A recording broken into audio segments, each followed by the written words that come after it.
মাঘ বিহুলৈ মাজত মাত্ৰ কেইটামান দিন বাকী আৰু এই কেইটামান দিন বাকী থকা সময়তে অসমীয়া জীয়ৰী বোৱাৰীসকলৰ গাত তৰণি নাই কাৰণ তেওঁলোকে হেঁপাহৰ ভোগালী বিহুটি উদযাপন কৰিবলৈ ইতিমধ্যে পিঠা পনা বনোৱাত ব্যস্ত হৈ পৰিছে আমি আজি উপস্থিত হৈছোঁ পলাশবাৰী বিধানসভা সমষ্টিৰ হাপৰতাৰী সাতঘৰীয়া পাৰাত আৰু এই অঞ্চলৰ মহিলাসকলে ইতিমধ্যে ধুনীয়াকৈ তিল পিঠা লাড়ু নাৰিকলৰ পিঠা বনোৱাত ব্যস্ত হৈ পৰিছে আৰু এই ক্ষেত্ৰত আমি কেইগৰাকীমান মহিলাই যথেষ্ট কষ্ট কৰা দেখা গৈছে পুৱাৰ পৰা তেওঁলোকে সান্দহ খুন্দিছে আৰু আমি পোনে পোনে এগৰাকী বাইদেউৰ সন্মুখত গৈছোঁ বাইদেউ আচলতে আপোনালোকে এইবিলাক যিটো কৰি আছে ৰাতিপুৱাৰ পৰা কাৰ কাৰণে কৰি আছে হয় আমি এইবিলাক আমাৰ আলহী আহিব তেখেতসকলৰ কাৰণে লাড়ু পিঠা সান্দহগুড়ি চিৰা সান্দহ এইবিলাক আমি বনাই আছোঁ তেখেতসকল আহিব যেতিকে আমি তেখেতসকলক দিব লাগিব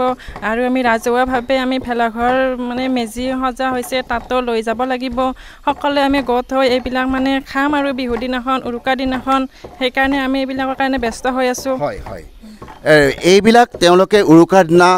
ৰাইজক প্ৰথমতে মেজিৰ ওচৰত দিব আৰু ঈশ্বৰৰ ওচৰত প্ৰাৰ্থনা কৰিব তেওঁলোকৰ দিনবিলাক যাতে ঈশ্বৰে ভালদৰে পাৰ কৰে অন্য এগৰাকী বাইদেউৰ ওচৰত আহিছোঁ বাইদেউ কওকচোন ভোগালীৰ প্ৰস্তুতি সম্পৰ্কে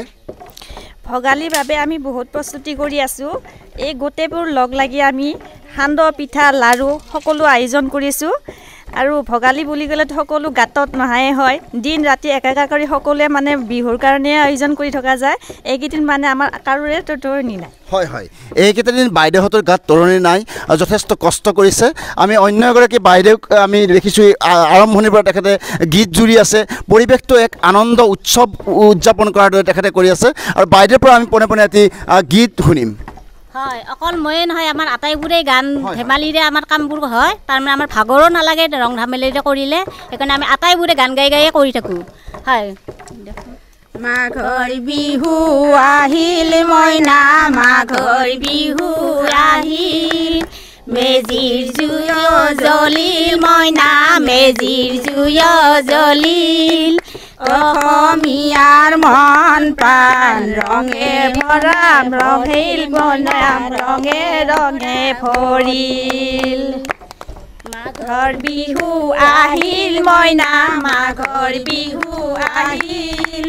মেজিৰ জুই জ্বলিল মইনা মেজিৰ জুই জ্বলিল